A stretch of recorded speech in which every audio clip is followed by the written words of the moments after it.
chicken Divan. I don't know if I'm pronouncing that correctly. And it's going to be real quick and fast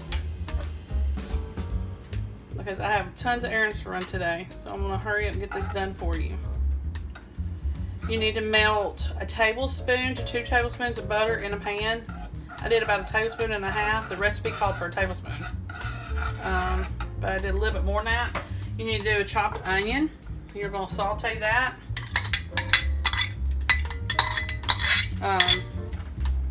Until it is translucent. So I'm going to leave my butter over here to the side just in case I have to add more. Alright, and then we need to add about 1/2 tablespoon of garlic. I'm going by the recipe. I'm trying to follow it and be good. 1/2 tablespoon of garlic, minced garlic. And it also calls for 1/2 teaspoon of garlic salt. So we're going to get that done. 1/2 teaspoon of garlic salt.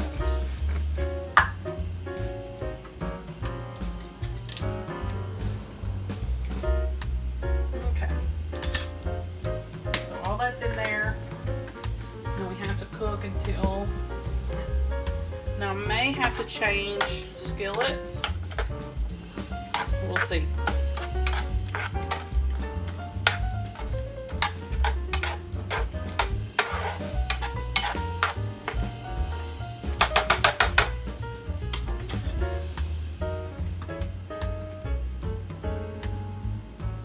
Okay, so this is a low carb dish.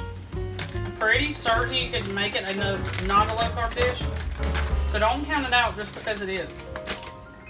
We try to do at least 1 or 2 of these a week, low carb or meatless in our family. Just to switch things up. Okay, so what we did here was, it was about 1 tablespoon or a little over of butter, melted, a whole onion chopped up, which I didn't cook it all the way. I cooked it almost translucent. With garlic and with garlic salt. So we've moved on from that. Now we are to the point where we need to add the cauliflower rice. So that's what I'm doing now. I did go ahead and steam it for 4 minutes in the microwave to kind of give it a head start. And it's only supposed to be about 3 cups worth. And I didn't really want to measure. So lazy me, just went ahead and put it in there.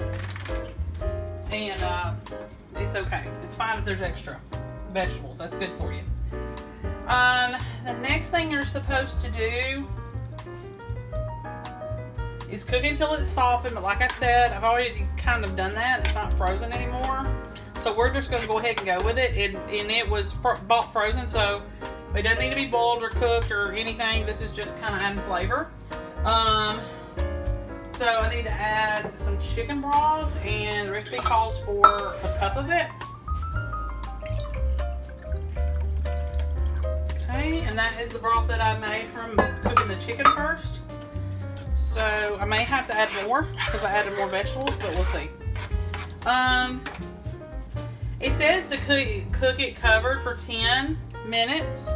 And like I said, since I've already got it pretty much cooked, I think we're good on that. And we're going to have to bake it. So I think it'll let me go ahead and preheat the oven. I think it'll, get the rest of the way cooked in there. Alright. Now, we will have to simmer here in a second because we're going to add some heavy cream and lemon juice. Heavy cream, it calls for 1 cup. So we'll go ahead and stick that in there. Okay. And then I need a teaspoon of lemon juice. You can use fresh or whatever you have on hand. I have the bottled. I keep that in my fridge. So let me get a teaspoon of that. Okay. And we need to cook that and simmer that for 10 minutes. So let's stir it up.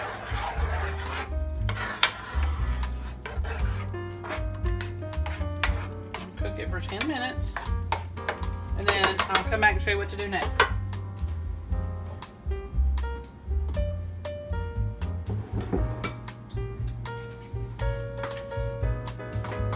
Okay, so when I left you, we were at the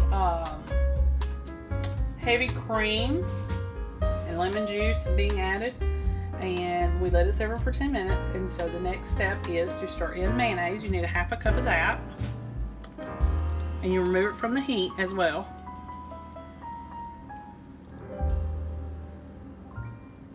Okay, got that.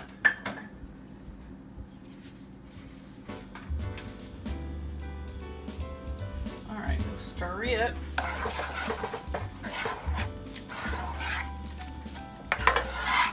Okay, now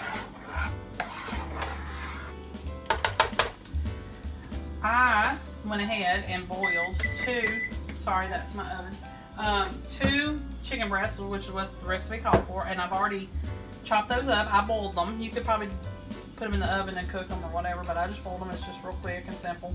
Already chopped it up. The recipe says to add half of the chicken into the cauliflower mixture. This is our cauliflower mixture, so I'm going to do half of the chicken in it, which is not much. Maybe a cup and a half, maybe. Okay, so we'll stir that in.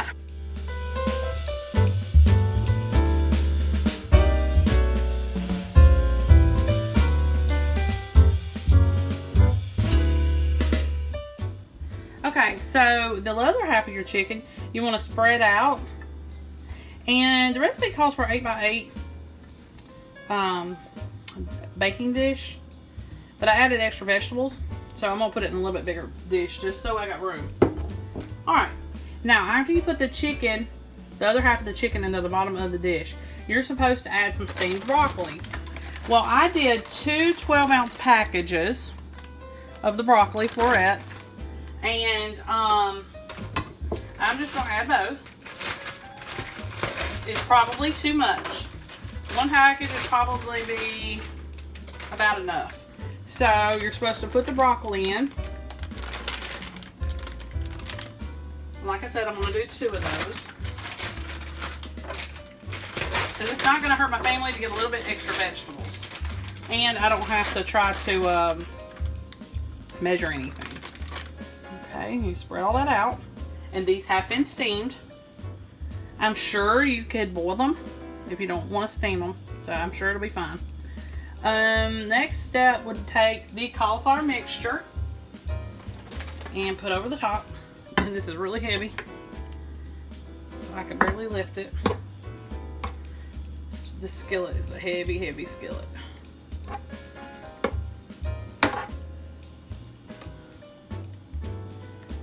Okay.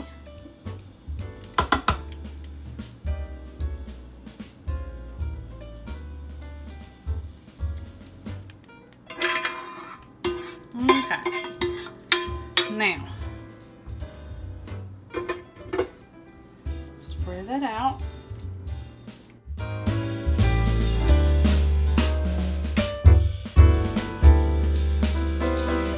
Only thing left to do is to spread cheddar over it, and you want to bake this, cover and bake for 30 minutes. And your oven needs to be preheated to 350.